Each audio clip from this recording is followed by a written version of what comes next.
Welcome to RBC's Markets in Motion podcast, recorded July 2nd, 2024. I'm Lori Calvasina, head of U.S. Equity Strategy at RBC Capital Markets.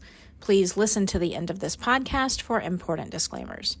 As the second half of 2024 gets underway, we've updated our thoughts on the top 10 things we're thinking about in U.S. equities, as well as our S&P 500 forecasts. 3 big things you need to know. First, we are lifting our year-end 2024 S&P 500 price target to 5,700 from 5,300, which we would characterize as a nervous raise. Second, we think the risks of a short-term pullback in the S&P are growing, similar to what occurred back in April. Third, on positioning, we think it will be tough for the U.S. equity market to see a sustainable leadership transition away from mega-cap growth until we're through the economic soft patch. We're only going to be able to skim the surface in this podcast, but if you've got another 5 minutes, let's jump into the details. While you're waiting, a quick reminder that today, July 2nd, is the very last day of II voting in the All-America Research Survey. That's true if you've already secured a ballot, you still have time to add some votes. If you found our work helpful and have another 5 minutes to spare, please take a few to add our name to your ballot. Now let's jump in. Takeaway number 1. As noted earlier, we've lifted our year-end 2024 price target to 5,700 from 5,300. As those who know us understand, this is a very quantitative exercise for us. We have 5 models that we use to arrive at our price target. In terms of process, where possible, we've shifted from looking at 12-month and full-year backtests to 6-month and second-half backtests. The median outcome is 5,706, which we round to 5,700. The range runs from 5,200 at the low end, which comes from our valuation model. We do think stocks are a little overvalued right now. Our economic modeling, which looks at how stocks perform in 2 to 4% GDP years, is also a little below our target, coming in around 5,300. At the high end, our cross-asset test, which looks at how stocks perform when the earnings yield gap is flat, is pointing to more than 5,800. We get a similar reading on our politics test, which looks at how the S&P 500 performs in the second half of presidential election years. One of our sentiment models is coming in right smack dab in the middle, a little above 5,700. AAII net bulls are still below the 1 standard deviation mark, though just barely.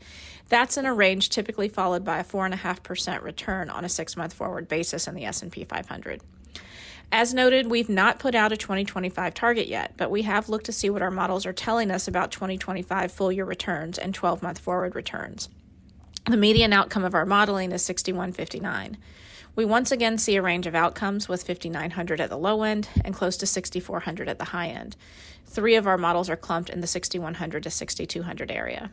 There is a fair amount of uncertainty in our economic modeling for next year that we'd like to get clarity on before committing to a target. There's also a lot of political fog in next year's outlook.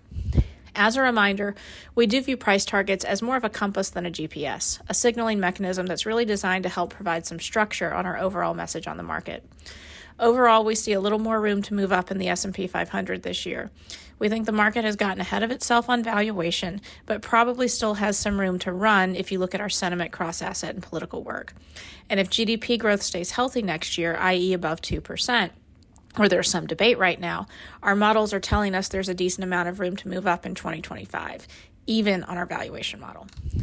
Let's move on to takeaway number 2, why we're getting worried about the possibility of a short-term pullback again. How we feel about the stock market today is very similar to how we felt at the end of March, the last time we raised our price target for year-end 2024. We see a path higher for stocks over the next 12 to 18 months, but we're also cognizant that there's probably a decent-sized pothole in our path that we're just going to have to power through at some point. So what specifically is making us worried about confronting another big pothole? I'd point to a couple things. Some of our sentiment work. CFTC data on U.S. equity futures positioning just hit a new high, driven by spikes in positioning for S&P 500 and NASDAQ 100 contracts. AAII net bulls are admittedly still constructive for now on a 6-month view, as we discussed earlier. But what's bothering me on this model, to be honest, is that it's been hovering a little bit under the 1 standard deviation mark, and that's where the stock market ran into trouble last August and this past April, once it crossed over that level. Seasonality is also worrying me right now. If you look back over the past decade, the S&P 500 is usually pretty strong in July, but experiences a monthly loss in August, September, and/or October.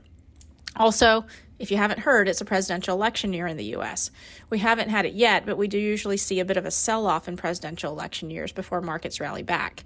And when we look at it from a volatility perspective, sometimes they're admittedly mild, but we do usually see a bit of an uptick in the VIX in a presidential election year at some point. We're also hitting a softer patch economically.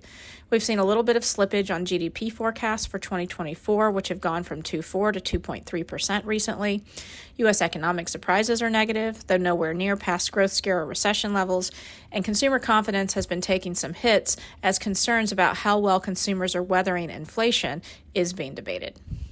I do expect a drawdown to be mild and in the 5 to 10% range. Anything more typically is associated with a growth scare in which recession fears flare up pretty strongly. We'll wrap up with takeaway number 3 on positioning. We think we need to get the other side of the economic soft patch for mega-cap growth to hand over the leadership reins to something else. There are admittedly a lot of reasons to stay on guard for a rotation away from the mega-cap growth part of the market. Growth flows have faded on the EPFR data. Valuations of the top 10 market cap names have failed to push through their 2022 ceiling, which is around 30 times on forward PE. CFTC positioning in NASDAQ 100 futures has spiked again and is close to past peaks. 2024-2025 EPS growth forecasts for the Mag 7 are ramping down, while the rest of the market is ramping up, and long-term EPS growth expectations for the top 10 market cap names appear to be topping out. It's still fair to say that the mega-cap growth trade is highly crowded and overvalued at a time when its fundamental appeal has been expected to fade relative to the rest of the market. But doubts are creeping into the fundamental side of things, which is why we think leadership rotation attempts just haven't been sustainable. Earnings sentiment, the rate of revisions to the upside, turned stronger for the top 10 names than the rest of the market again at the end of 2Q. Consensus GDP forecasts are also now calling for quarterly GDP on a year-over-year growth basis to decelerate to below average levels. In recent years, growth tends to outperform when GDP is below average, but to underperform when GDP is above average. And one last new thought here, political dynamics may also be helping the growth trade indirectly. U.S.-European equity market performance has been closely correlated with the Trump-Biden spread and betting markets. We think this is because of the perception that Trump's foreign policy and trade policy are more isolationist and America first. Similarly, we've also found that growth value relative performance when the U.S. has been closely correlated with the Trump-Biden spread. As domestic political dynamics push money into the U.S., it's just been benefiting the biggest names the most. That's all for now. Thanks for listening, and be sure to reach out to your RBC representative with any questions. This content is based on information available at the time it was recorded and is for informational purposes only. It is not an offer to buy or sell or a solicitation, and no recommendations are implied. It is outside the scope of this communication to consider whether it is suitable for you and your financial objectives.